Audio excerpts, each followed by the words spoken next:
Today's video is all about property and why I think you should start with single lets. Single let, by the way, is if you have one property and rent it out to one tenant.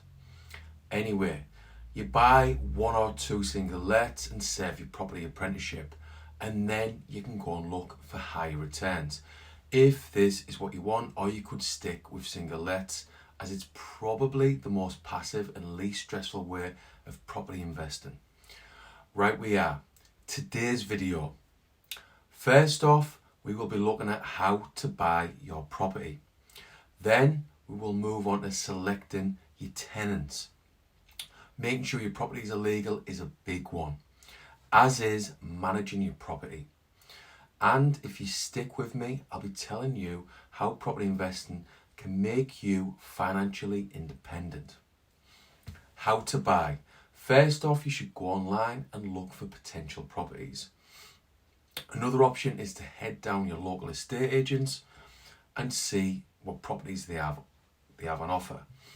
My preference is to go online, and I use Rightmove and Zoopla. If you do decide to go to your local estate agents, ask them to put you on the mailing list. Give them your criteria and they'll email you suitable properties.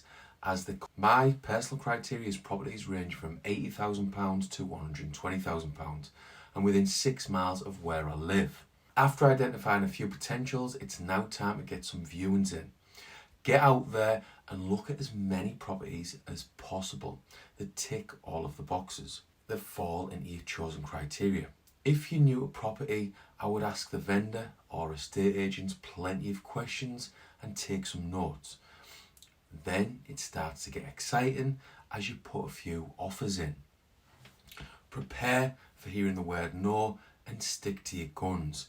Make sure you have a maximum bid in mind and don't get too excited and go above the maximum price you first decided on. Try and keep the emotions away and you'll get an offer accepted. This is a big deal as you're about to get your first rental property. Personally, I get my financial advisor to find me a mortgage product. Then it's time to patiently wait as it's now over to the solicitors, and how long it takes is really out of your hands. From my experience, it takes between 8 and 10 weeks after agreeing a price to get the point when you get the keys for your property. And that just about sums up the buying process. Selecting your tenants. You have a couple of options here. You can advertise yourself or you can use a letting agent. I've done both in the past and there are pros and cons to both. When I used to advise myself, I would mainly use Facebook and put a short post advertising my property for rent. There always seems to be a lot of interest, and then it's all about selecting the most suitable tenant. As well as getting plenty of interest, using Facebook to advertise your property is free. So if you're trying to keep costs down, this might be the way to go for you. If you go with a letting agent, they do all the background checks, and this helps you to get the most suitable tenant from my experience. But they do charge a big percentage of the first month's rent, like £400 for example, and that's to find a tenant, take care of the initial setup. The initial setup is things like doing the inventory, taking the pictures of the current state of the property, and setting up the tenancy agreement. Weighing things up, personally I now prefer to go with a letting agent. This is because my main focus is on getting the most suitable tenant for the property. The main thing is not to rush in too quickly. Don't go with the first person who shows a bit of interest. I've done this before and it's led to questionable tenants, so don't do it. Making sure your properties are legal. This is a big one, as you want your properties legal and safe for your tenants. I'm a big believer in being the best landlord I can be, and making sure the properties are legal is really the bare minimum. And a bonus is that you will avoid potentially hefty fines if your properties are legal. To ensure your property is legal, think AST, which is the tenancy agreement, house insurance, gas certs, electrical certs, smoke alarm, carbon monoxide alarm, EPC, which is Energy Performance Certificate, etc, etc. If you have any doubt, get yourself a free copy of the How to Rent Guide. This gives all the info you need on ensuring that your property is illegal. And this can be found on gov.uk, on the government website. Managing your property. You can manage it yourself, or you can get it managed by a letting agent. When you're just starting out, I would manage it yourself for maybe the first 12 months. This will be like your landlord apprenticeship and will show you what is required to manage a rental property. Like calls from tenants at unsociable hours saying that they have a problem with the boiler, for example. A negative is that you might get the odd tenant who literally wants you to go around and wipe their ass. Like calling you every couple of days with trivial stuff that shouldn't ever get to the landlord. Now, I once had a nightmare tenant and she would torture me. And I mean torture me.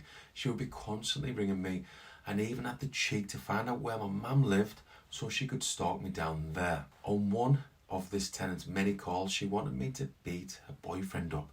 Let's just say she was an absolute nightmare. You don't have to pay 10% of the rent for the letting agent to manage it, so you get more profit per calendar month. This helps you to keep costs down if you do decide to manage it yourself. Although you pay the letting agent 10%, I personally prefer this option as it makes things more passive. I currently manage 6 properties myself and have given one to a local letting agent. Over the next few years, my plan is to give all of my rental properties to a letting agent so it's more passive. When it comes to investing, I've realised over the years that the more passive you can make it, the better. It gives you much more time, and that is what I want as a push hard towards financial independence. Property investing can make you financially independent. My aim is to get £4,000 per calendar month profit from my property investments, and this would mean financial independence for me personally. Currently I have 7 properties and make £200 per calendar month profit from each one. This is a total profit of £1,400 per calendar month from property. Another 3 properties and I'm halfway towards financial independence from property alone. With my current strategy of single lets, simple maths tells us that I need 20 properties to get to my target of £4,000 per calendar month. If I keep going the way I'm going, I think I'll hit this target within the next 10 years. But there are faster ways to get to your financial independence figure with property. You might have some decent equity in your home and you could remortgage to get a big deposit together. You end up networking for a few months at a local property event and you get introduced to tired landlords. All of a sudden, you're buying a small portfolio of 5 properties, and this accelerates your journey towards financial independence. This is just an example. This is something I'm really keen on over the next year or so, over the next year or two. I'm looking to speak to landlords who've had enough and want to sell some or all of their properties. This will help me to get to my financial independence figure much faster. There are other strategies like service accommodation, HMOs, lease options, purchases where you don't have to put big deposits down, commercial or residential, conversions, and there are more ways when you look further into it. I'll be covering more strategies in upcoming videos, so stay tuned. Whatever way you want to go, I would always start with single lets. Manage the first few properties yourself and learn all about being a landlord. With some vital experience, you can then go and try different strategies to help you hit all of your financial goals. That wraps up today's video. If you've taken something away, give the video a thumbs up and help me get the channel out there.